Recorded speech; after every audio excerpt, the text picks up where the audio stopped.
السلام علیکم ورحمۃ اللہ وبرکاتہ۔ الحمدللہ رب العالمین، الصلاۃ والسلام علی رسولہ الکریم، اما بعد، اعوذ باللہ من الشیطان الرجیم، بسم اللہ الرحمن الرحیم۔ انشاءاللہ تعالی آج درس قرآن کے سلسلے میں نے سورہ لقمان کی 12 تا 19 ان آیتوں کا انتخاب کیا ہے۔ یہ سورہ لقمان کی آیتیں ہیں۔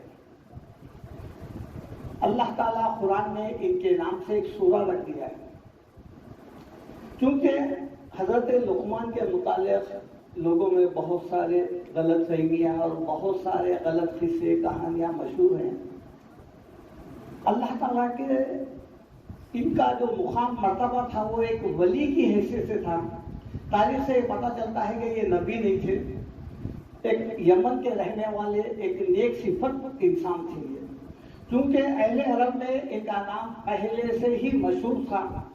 زمانے جاہلیت میں لوگ جو شورا کرام جو رہتے تھے وہ ان کے نصیحتوں کا اشعار میں ذکر کیا کرتے تھے۔ ان کے جو نصیحتیں ہیں، حکیمانہ نصیحتیں جو قرآن بیان کیا ہے، وہ ان کے الفاظ کو ریپیٹ کرنے کا، دہرانے کا قرآن میں امت محمدیہ پر واضح کرنے کا مقصد یہ تھا کہ اہل عرب جب ان کو پہچانتے تھے، ان کی جو نصیحتیں ہیں وہ ان کے اشعار میں دہراتے تھے، تو اہل عرب چونکہ مشرک تھے، ان کو بتانا یہ مقصود تھا کہ جن کو تم ان کی نصیحتیں لے رہے ہیں ان کا عقیدہ کیا تھا۔ یہ نصیحتیں جو ایک توحید پر انسان کے ہی ہو سکتے ہیں، تو اللہ تعالیٰ یہاں پر جو ہے ان کے وہ الفاظ جو انہوں نے اپنے بیٹے سے کیے ہیں، امت محمدیہ پر واضح کرتے ہوئے فرمایا کہ انہوں نے اپنے بیٹے سے کیا کہا۔ اب دیکھیے، حضرت لقمان کے متعلق مشہور یہ ہے کہ وہ ایک حکیم تھے۔ قرآن ان کو حکیم کے لفظ سے نوازا۔ حکیم یعنی کہنے کا مطلب یہ ہے کہ حکیمانہ سوچ تھی ان کی نصیحتیں جو تھے وہ بہت مؤثر اور بہت ہی حکمت بھری رہا کرتی تھی وہ۔ چنانچہ ہمارے پاس یہ ہے کہ وہ ایک حکیم سے مراد جڑی بوٹی کے حکیم تھے، لہذا ہمارے پاس ایسے قصے ہیں کہ وہ جڑی بوٹی ان سے بات کرتی تھی، اور بھی یہ بھی کہا کرتے تھے کہ دیکھیے آپ، شک کی دوا حکیم لقمان کے پاس بھی نہیں ہے۔ وہ شک کی دوا، انہوں کوئی دوا فروش، دوا صاف نہیں تھے انہوں، بلکہ صرف اور صرف حکیم یعنی حکمت بھری باتیں کہا کرتے تھے۔ انشاءاللہ تعالیٰ میں ایک ایک آیت انشاءاللہ آپ کے سامنے رکھوں گا اور بتوفیق الہی حتی المقدور اس کا معنی اور مفہوم پیش کرنے کی کوشش کروں گا۔ اللہ تعالیٰ کا ارشاد ہے آیت نمبر 12، وَلَقَدْ آتَيْنَا لُقْمَانَ الْحِكْمَةَ أَنِ اشْكُرْ لِلَّهِ وَمَنْ يَشْكُرْ فَإِنَّمَا يَشْكُرُ لِنَفْسِهِ وَمَنْ كَفَرَ فَإِنَّ اللَّهَ غَنِيٌّ حَمِيدٌ۔ یہ آیت نمبر 12 ہے۔ ارشاد ربانی ہے وَلَقَدْ آتَيْنَا لُقْمَانَ الْحِكْمَةَ، ہم نے عطا کی لقمان کو حکمت۔ حکمت کسے کہتے ہیں؟ دیکھیے آپ، قرآن میں یہ لفظ کئی جگہ آیا ہے، ایک بات کو بہت مؤثر طریقے سے حکیمانہ انداز سے پیش کرنے کا نام حکمت ہے۔ حکمت اسے کہتے ہیں وہ ہنر ان کے پاس تھا، لہذا ہم حکیم کو بھی اس لیے حکیم بولتے ہیں کہ وہ بیماری کو جانچتا ہے، دیکھتا ہے کون سی دوا ہے، اس کو کیا دوا دینا چاہیے، کتنی دینا چاہیے، اور اگر نشتر بھی مارنا ہے تو پھر وہ جو ہے نا سن کرتا ہے، یعنی تمام باتوں سے واقف ہوتا ہے، اسی لیے ہم اسے حکیم کہتے ہیں۔ تو حضرت لقمان کو اللہ تعالیٰ نے حکمت بھری باتوں سے نوازا تھا، اور انہوں نے کہا کہ انشکر للہ، اللہ تعالیٰ کہتے ہیں کہ اللہ کا شکر ادا کرو۔ شکر جو ہے وہ بندگی سے ادا ہوتا ہے، اور بغیر بندگی کے شکر ادا نہیں ہو سکتا ہے۔ یہ شکر کا لفظ اکثر قرآن میں کفر کے ضد میں آیا ہے، لہذا وَمَن يَشْكُرْ فَإِنَّمَا يَشْكُرُ لِنَفْسِهِ، اگر کوئی انسان شکر کرتا ہے، اللہ کی تعریف کرتا ہے، بندگی کرتا ہے، تو اس کا فائدہ اسی کی ذات کو ہوگا۔ یہ کوئی اللہ تعالیٰ کا شکر ادا کرنے سے اللہ کا مقام کچھ اونچا ہو گیا، پہلے کم تھا، نہیں. ساری دنیا کے لوگ بھی اگر اللہ تعالیٰ کا انکار کر دیے تب بھی اللہ کی ذات میں رتی برابر فرق نہیں آنے والا. اور ساری کائنات کے لوگ اللہ تعالیٰ کی توحید، ربوبیت، کبریائی، تعظیم، عظمت بھی بیان کرنے لگے. تو اللہ کی شان جیسی تھی ویسی تھی. یہ بتایا جا رہا ہے کہ وَمَن يَشْكُرْ فَإِنَّمَا يَشْكُرُ لِنَفْسِهِ. اگر کوئی انسان اگر اللہ کا شکر ادا کرتا ہے تو وہ اس کے اپنی ذات کے لیے ہے، کل کے دن وہ عذاب سے بچ جائے گا. اور وَمَن كَفَرَ فَإِنَّ اللَّهَ غَنِيٌّ حَمِيدٌ. اگر کوئی نافرمانی کرتا ہے اور حکم عدولی کرتا ہے تو پھر جو ہے نا اللہ بے نیاز. دیکھیے آپ الفاظ کیا ہے، غنی حمید. ارے وہ خود از تعریف حمد و ثنا ہے، وہ خود اپنے آپ میں تعریف ہے. کل یومین ہوا فی شان، ہر آن اس کی نئی شان ہے. ساری کائنات میں آپ دیکھ لیجیے آپ، یہاں تک کہ اس کی جتنی بھی تخلیق کردہ دنیا میں جو بھی اشیاء ہے، جو بھی مخلوق ہے، یہاں تک کہ جو انسان آدم علیہ السلام کے زمانے سے اب تک جو وجود میں آیا، دنیا میں آیا، جو قیامت تک آئے گا، وہ پھر دوسرا نہیں آئے گا. آپ نہ اس کے انگوٹھے میچ ہو سکیں گے، نہ اس کی اینسی، اور نہ جو ہے نا اس کا آواز. نہیں، جو انسان تو انسان، جانور نہیں، پرندے نہیں، یہاں تک کہ آپ درختوں کے جو پتے ہیں وہ پتوں کو بھی اگر آپ نکال کے اس کے ریشے وغیرہ دیکھیں گے مائکروسکوپ وغیرہ سے، ہر پتے کا کلر الگ رہے گا.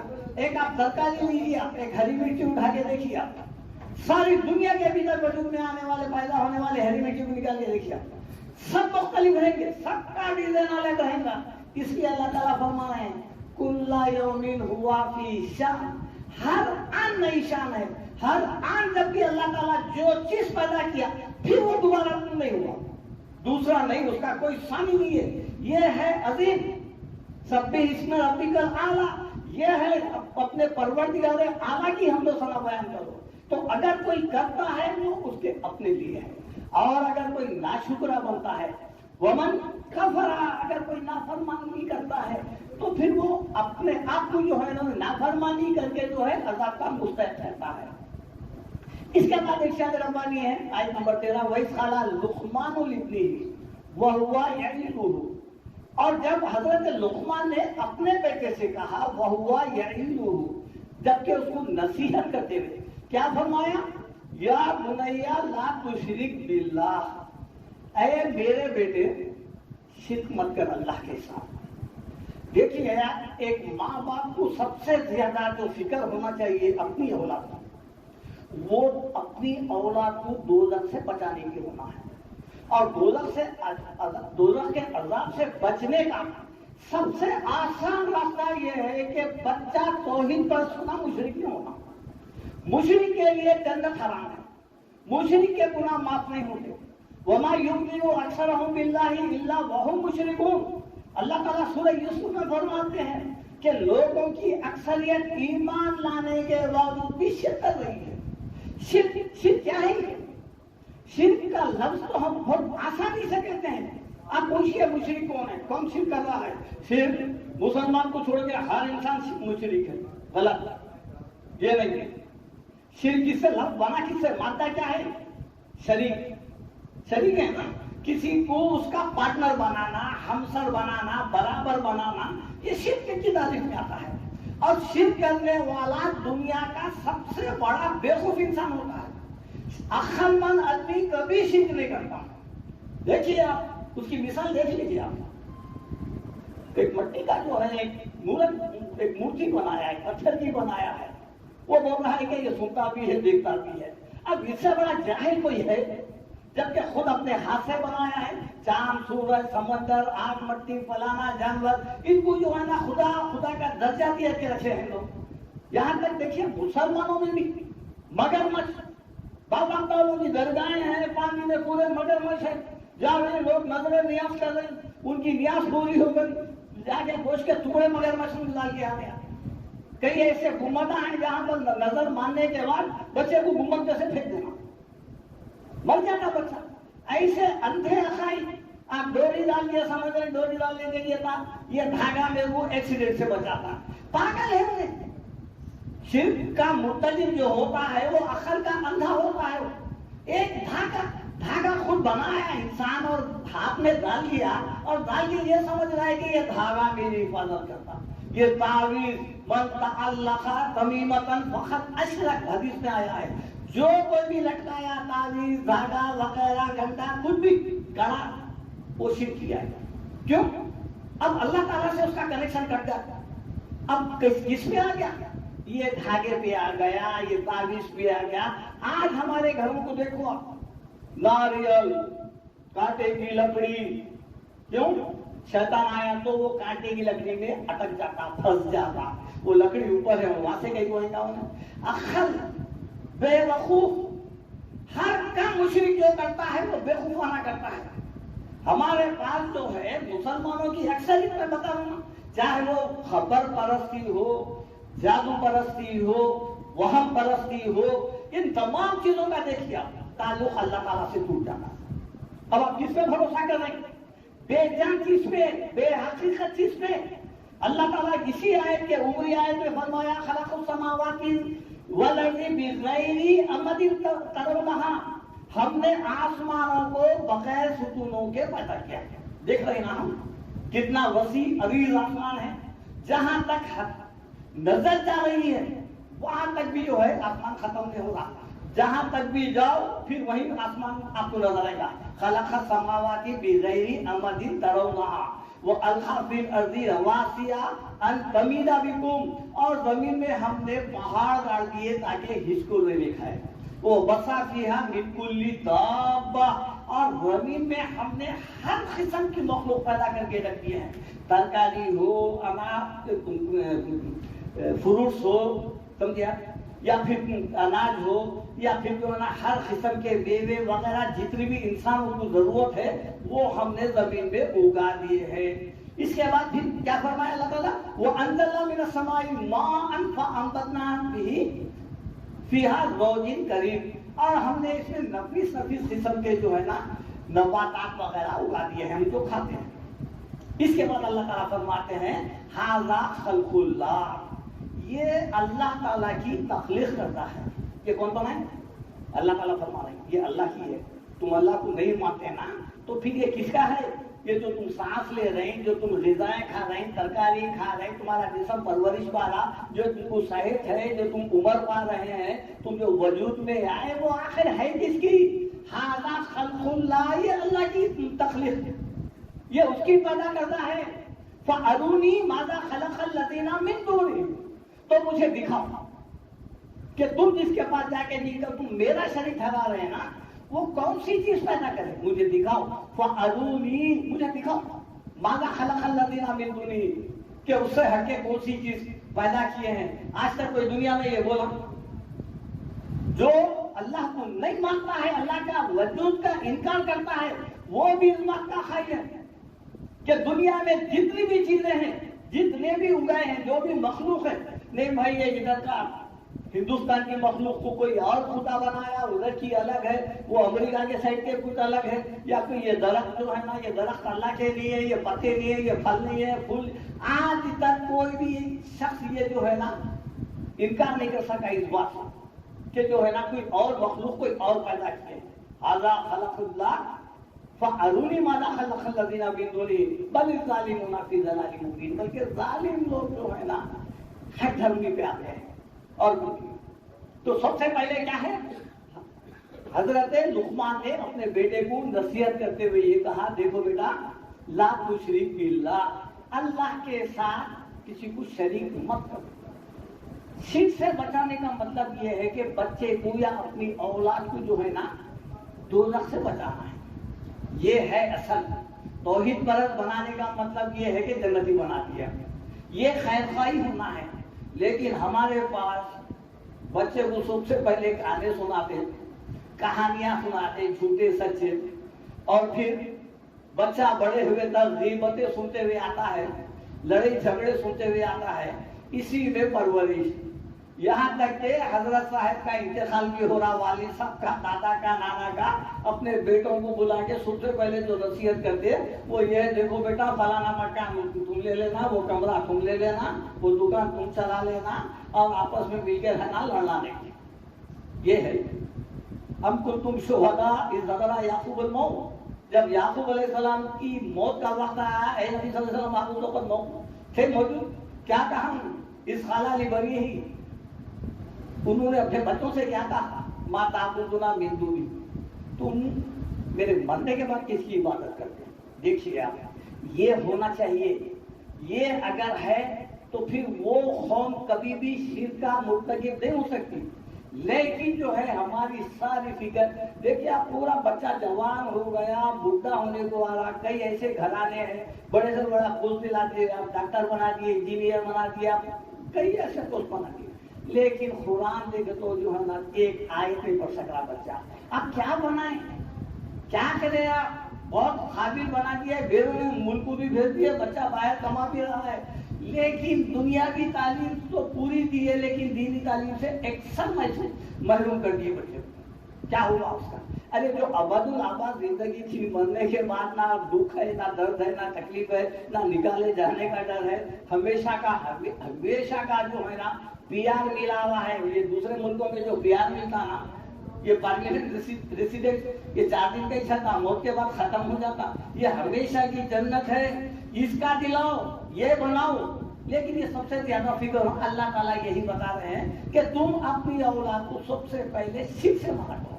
مشرک قوم جو ہوتی ہے یا مشرک انسان جو ہوتا ہے وہ ظلم کرتا، انہیں اللہ کی نعمتیں کو لے کر کیا کرتا، وہ غیروں کی نظر کرتا، یہ ظلم ہے۔ ان الشرک لظلم عظیم، بے شک شرک جو ہے بہت بڑا ظلم ہے۔ ظلم یہ ہے کہ انہیں تمام اللہ تعالیٰ کی نعمتیں لیا تھا اور شکر دوسرے کا ادا کر رہا ہے، اور دوسرا ظلم یہ ہے کہ انہیں اپنے آپ کو جہنم کے حوالے کر رہا ہے، شرک کا مرتکب کر کے، یہ اپنے جسم پر، اپنی روح پر یہ ظلم کر رہا ہے۔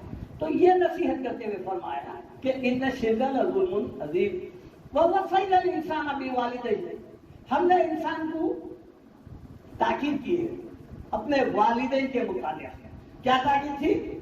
حملته امه وهنا على وهن وفصاله في عامين ان اشکر لی ولوالدیک، ہم نے انسان کو یعنی تاکید کی ہے کہ وہ اپنے ماں باپ کا جو ہے نا احترام کرے، اکرام کرے، اور خصوصاً ماں کا ذکر آیا کہ ماں نے اسے اپنے پیٹ میں رکھا، بوجھ پر بوجھ اٹھایا اور 2 سال تک دودھ پلایا۔